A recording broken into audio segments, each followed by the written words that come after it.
vya bintu vyakomeye Kirikou akili ahije nayo kwandika ubutumwa bukomeye cyane kuri B face on the floor vya bintu vyakomeye nubunyene ni tariki 25 ahije kwandika nayo kutwitinga kuri Twitter yiwe amajambo magufi cyane ariko arimwo message ikomeye cyane abenshi bitangiye kubatera ikibazo ati mbega ibintu ko bitangiye guhindura isura B face on the floor sinzi impamvu Kirikou yanditse avuga ati B face on the floor sinzi impamvu ibintu byose ubishiramwo jalousie ni gufuha cyangwa se ishari bimaze kuba byinshi ubu rero sinshaka kumva uvuga izina ryanje mubo uvuga no mu byo uvuga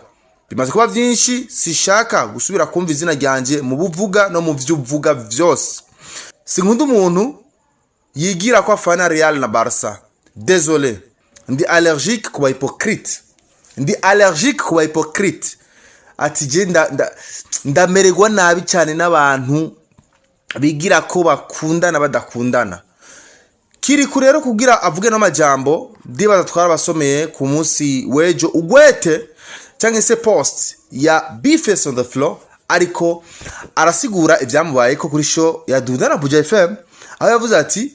Kirikou akili na Double J bagiye kuri stage hafi minota 30 bariko bararirimba nta muntu numwe yaje kubakoma ariko jewe iminota 14 bacabaza kunkoma Kirikou rero biboneka ko amajambo Bifese yamuvuze ko nawe nyene yamutsitaje bakuzi ba Isaac TV bakuzi umuziki w'u Burundi biro bintu bigiye guherera haha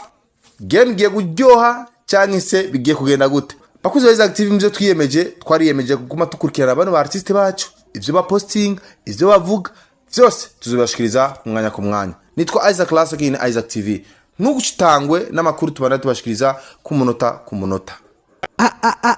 Isaac TV